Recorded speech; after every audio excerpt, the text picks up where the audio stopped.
The Right Honourable Winston Peters.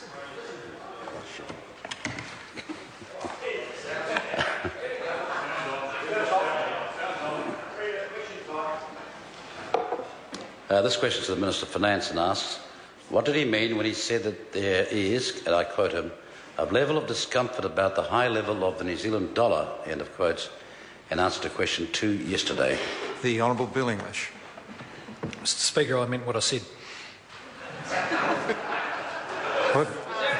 Order. Before I go to the Right Honourable Winston Peters, for a primary question, I think that is not an acceptable answer. I meant what I said. The question asked, what did he mean when he said that? And I think some explanation is not unreasonable. The Honourable Bill English. Well, Mr. Speaker, what I said yesterday was there is a level of discomfort about the high level of the New Zealand dollar. That put it about as accurately as I could have at the time, and I have no further explanation, despite your wish for one. Well, what would be a little bit helpful would be who has the level of discomfort. No, but order. The question asked, what did he mean? By order. And, you know, it is a primary question. And if the question is when he said that there is a level of discomfort. Now, is the member saying he has a level of discomfort, or is the primary question asked for an expansion on that answer? And I think the House does deserve an expansion on that answer from the Minister of Finance in answering a primary question. The Honourable Bill English. Well, point of order, Mr. Speaker. Point of order, the Honourable Bill English. Mr. Speaker, I'm in a difficult position because I have no expansion on it. I made that comment. We could get into theories about exchange rates and adjustments. We could get into what discomfort might or might not mean. But I don't have any extra thing to say on it which will assist the member. I'm happy to assist him if he's got some other question, but in response to that question, that actually sums up the government's position about the dollar, New Zealand dollar. So the Minister has explained that the government has a level of discomfort. I'm being serious here. This is a primary question on the order paper to the Minister of Finance. I'll hear the Honourable Leader of the House. Well, Mr. Speaker, if you're going to go down this track, then you would need to put in front of you the question that was asked yesterday that elicited that answer. Because I think then it would be seen that the answer given by the Honourable Bill English was perfectly reasonable and should have been abundantly clear. Well, that might be the member's view, but the primary question was asked, and simply to answer a primary question, I meant what I said, when the answer that's referred to is simply a level of discomfort about the high level of New Zealand dollar. There is a genuine interest in this issue. I believe this House deserves better from the Minister of Finance. Now, I expect the Minister of Finance to be able to answer that primary question and expand a little on those words. I'm not asking for more than a little explanation, further explanation of what he meant by that, the Honourable Bill English. Well, Mr. Speaker, point of order. I object to being forced by the Speaker to give an answer more than what I am willing, able and can justify giving. I've never seen this happen in the House before, and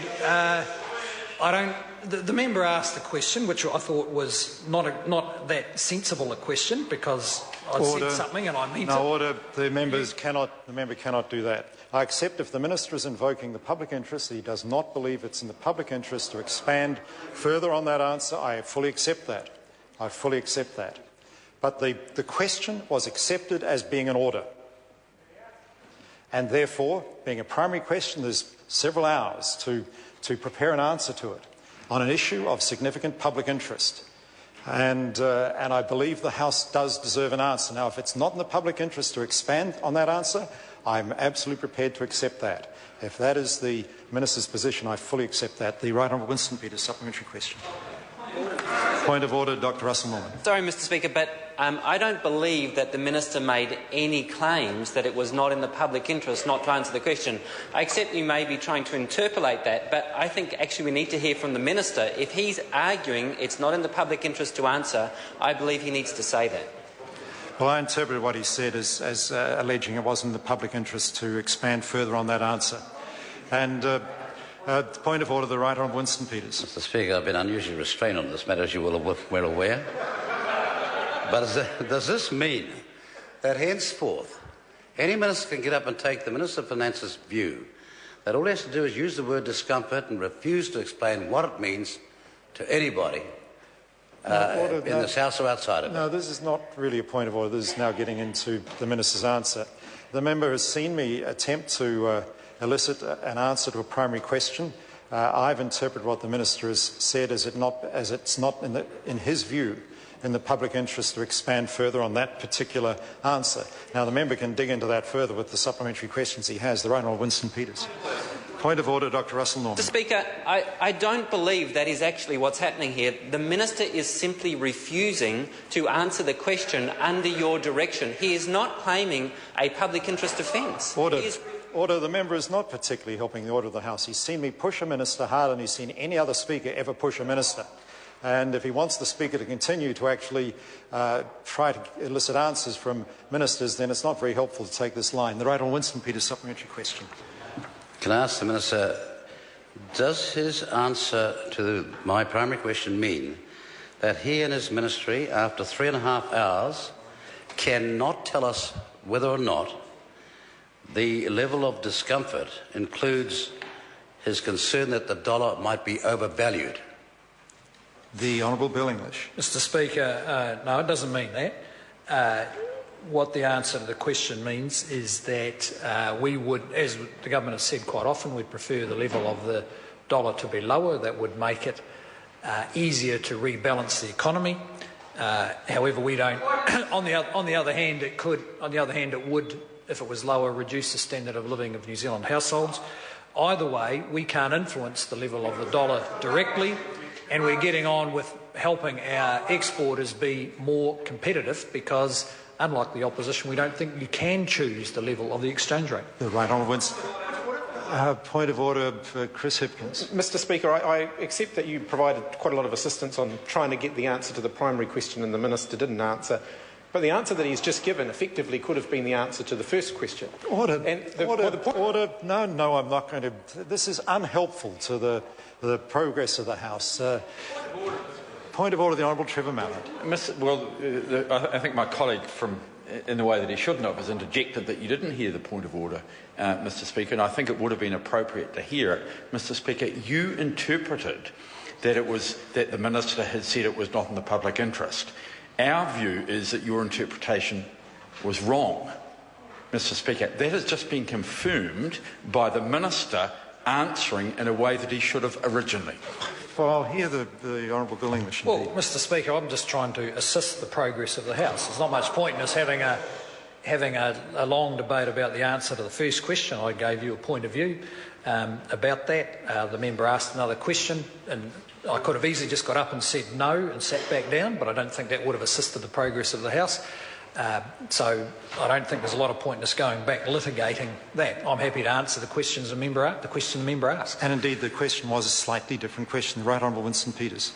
Supplementary. Well, if he, as he says, and I quote him, he prefers the dollar to be lower, end of quotes, how lower does he prefer it to be? The Honourable Bill English.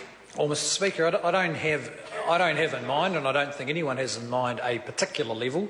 All measures, the measures of relative values, the measure of relative values of the New Zealand dollar show that by historical standards it is at high levels. If it was 75 cents in the US dollar, that would be easier. If it was 70 cents, it would be even easier for exporters. But bear in mind, that would also mean a reduction in living standards for New Zealanders. As I said before, either way, we can't pick the exchange rate. We don't try to pick the exchange rate. We get on with making our exporters as competitive as they possibly can. The right. Point of order, Dr. Russell Norman. Mr. Speaker, the Minister has once again given an answer that could have been given to the primary question. I would argue that he has defied you in not answering the primary question because you interpreted that he was acting, he said it wasn't in the public interest. It clearly wasn't true. Order. This is not helpful to the order of the House. The Speaker makes his judgments, and that matter is now dealt with, and we are getting answers to these supplementary questions, and I think that's good progress for the House. The Right Honourable Winston Peters. Given that he had 3.5 hours to answer the primary question and about 3 seconds to answer the supplementary ones today, does he consider his assessment of the situation to be better than that of the IMF, which has said the dollar needs to be about... There's only one in Wally round here, and I'm looking at it. Order.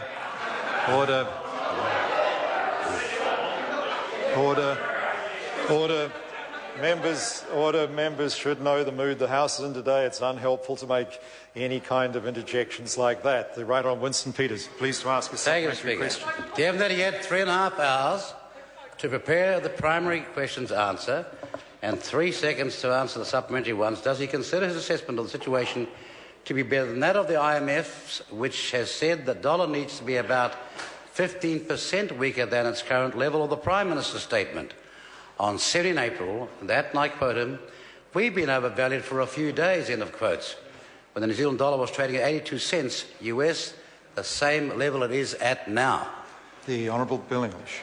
Well, Mr Speaker, I don't believe my assessment's better than others, but I think they're about as good. The Right Honourable Winston Peters.